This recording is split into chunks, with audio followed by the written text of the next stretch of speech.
Welcome in. Happy Tuesday, everybody. Hopefully, you guys are having a good day. We are coming off a winner on yesterday's video. Again, we had the Brewers on the money line.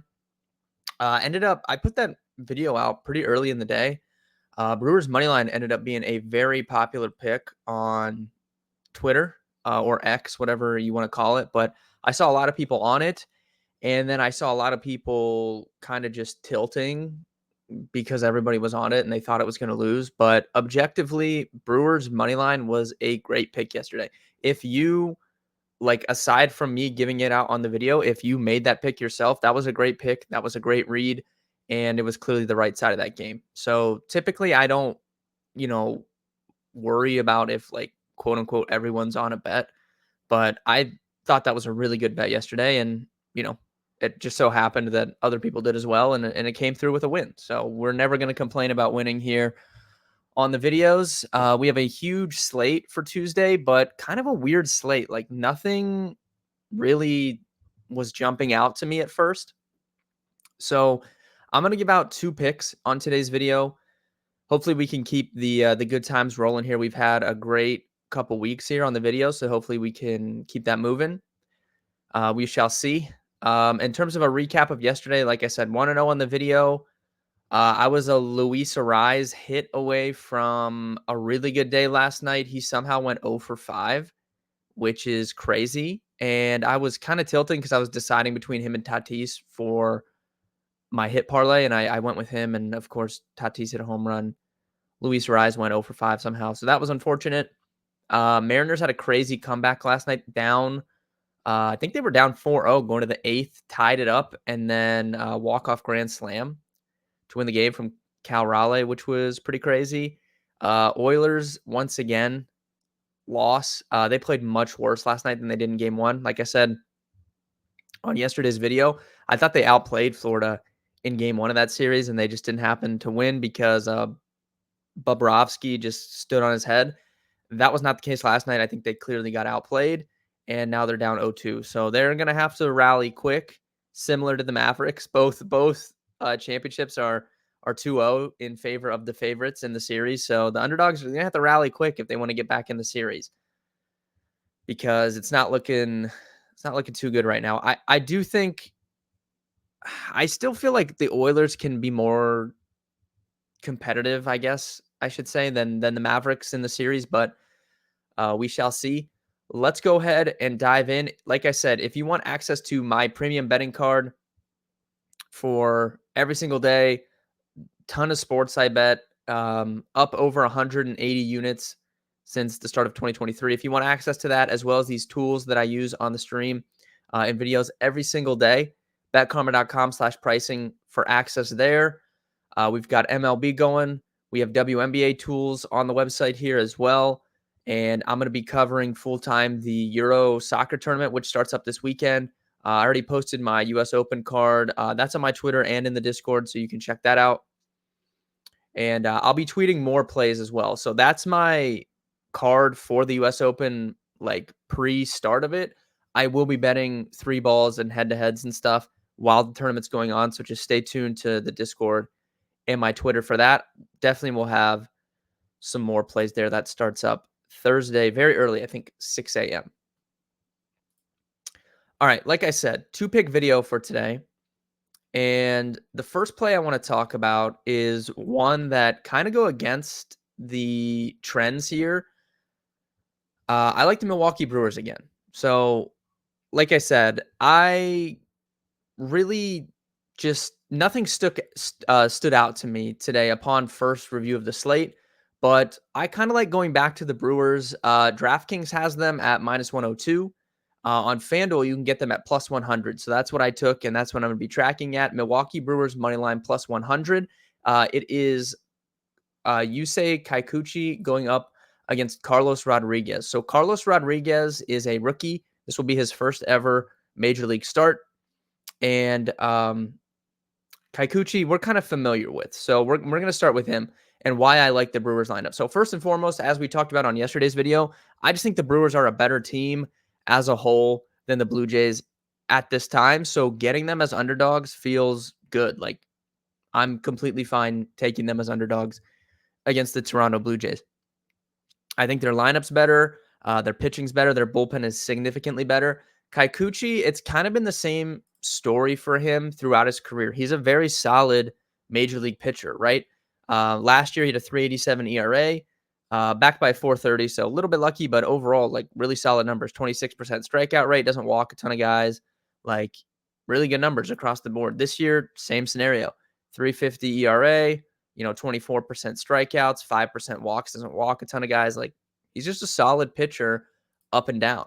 Now, when you dig in a little bit further, you'll see that he is significantly worse against right-handed hitters than left-handed hitters, which is common for a lefty to experience that problem. Last year, he allowed a 333 WOBA to righties, 293 to lefties. So way worse in the split against righties. And then this year, it's the same scenario. 208 WOBA allowed to lefties, 318 to righties. So again, significantly worse in the splits against righties. Why I think that is key tonight is he is going to see a full lineup of righties tonight. The Milwaukee Brewers are going to toss out 8 righties, Christian Yelich being the only lefty he's going to go against tonight. So while if you look at the team's numbers as a whole against lefties this season, they've been bad. 298 WOBA for the projected lineup against lefties is not good. But, at some point, something has to give. And I kind of trust a bunch of righties to have more success against a lefty that is significantly worse against right-handed hitters. So I do think they set up well, even though the numbers don't look good against lefties. If we look at last year and this year's numbers, like they're a little bit better. 313 ISO.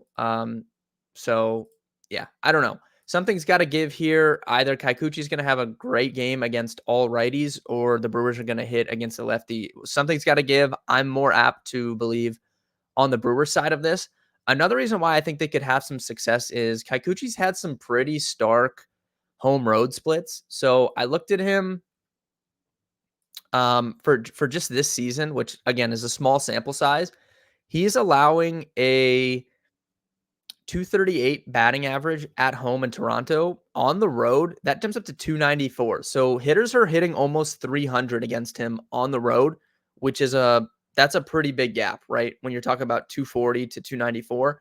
And so then I went back and I looked at his career splits, and it's still more of the same. He's been much better at home in his career than on the road. For batting average allowed at home in his career, 240, which is right on par with his numbers this year. On the road in his career, 280. So, guys have had more success against him on the road, and he's going to see this full lineup of righties, which is concerning for me. So that's a couple boxes I can check in favor of the Brewers. Now, Carlos Rodriguez, we've never seen, right? I looked up, I watched a little bit, some highlights of him from the minors. Looks pretty good. He's got pretty good minors numbers, but I typically don't like to bet on guys making their major league debut because it's just a complete and utter crapshoot at points. Like you just don't know what you're going to get. And one thing that I think could work for him, though, he's not a guy that relies heavily on one pitch. He kind of has a deep arsenal of pitches he can use, which can help keep guys off balance when they've never seen you before. Sometimes when you get these young pitchers coming up, they're just really fastball heavy or something, and guys can kind of sit on it and get to him. I don't know if that'll be the case for Rodriguez, since he does have a pretty deep array of pitches he can throw, which I like. But like I said, he's been like arguably the Brewers' best pitcher in the minors for the last few years. I know Brewers fans and the organization is very excited for him to make his debut tonight. So I'll be excited to watch. I can't handicap this and come on here and tell you like, oh, he's going to shove. Like it's just really an unknown. But the minors numbers look good enough that I'm somewhat encouraged. But I'm not even betting the Brewers because of him. I'm betting them because I think they match up well against Kikuchi. Kikuchi's been much worse on the road versus at home, both this season and in his career. And as I pointed out yesterday when we took the Brewers, if it's a close game going to the later innings, the Milwaukee Brewers have such a drastic edge in terms of the bullpen. I would trust them to get it done late in the game as well. Like I said yesterday, Toronto has a bottom 5 bullpen ERA in all of baseball. Milwaukee is top 5 or 6. So pretty drastic edge in terms of bullpen, which plays into it as well. So Brewers money line plus 100 is going to be the first play for today. I was going back and forth on what I wanted the second play to be, but I ultimately decided we're going to take 2 plus 100 plays today, and we're going to take the Yankees Royals over 9.5 at plus 100 on FanDuel. This line opened at 9, and there is a ton of money, as you can see on the splits tool here, ton of money coming in on this over, and it's bumped it up to 9.5. So we're going to need 10 runs to cover this over. I think that both offenses are in a good spot here. Brady Singer has vastly outperformed his metrics at times this year. He's got a 2.75 ERA, but it's backed by a 4.50, so almost 2 full runs higher. He's given up a 3.11 WOBA, but 3.35 expected, so he's been a little bit lucky there as well. And yeah, I don't know. I just don't know if I believe it yet. Like, Brady Singer is someone that showed promise a few seasons ago. Last year, he had a disaster season. And then this year, I don't know. I just don't know if I believe it. Now, if we look at him as a whole for this year, he has made a pitch mix change. Last year, he was heavy sinker and slider.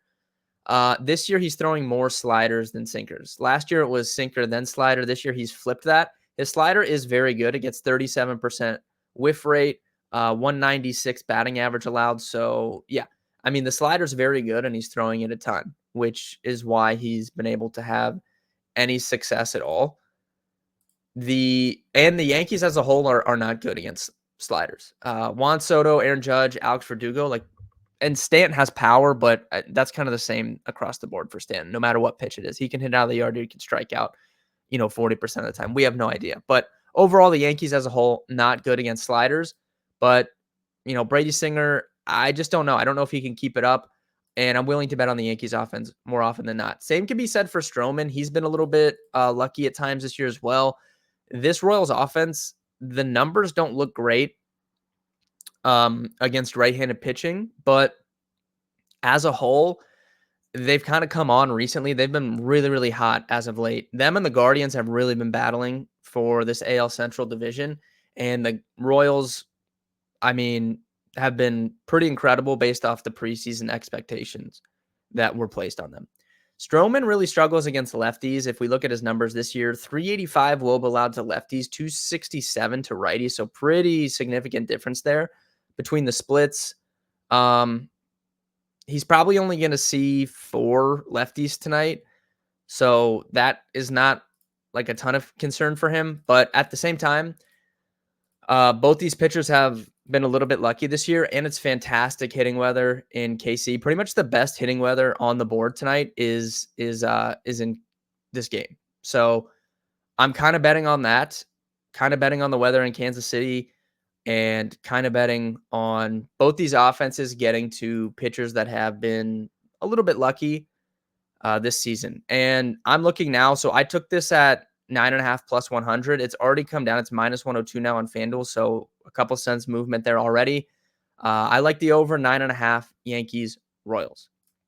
2 picks for today. If you guys made it to the end of the video, please drop a like, subscribe to the channel so you know when I post these videos every single day. And when I go live, we're going to have tons of content coming this summer for baseball, football, season-long DFS, all that good stuff. Thank you guys for tuning in. Good luck with your bets tonight, and I will see everybody on Wednesday.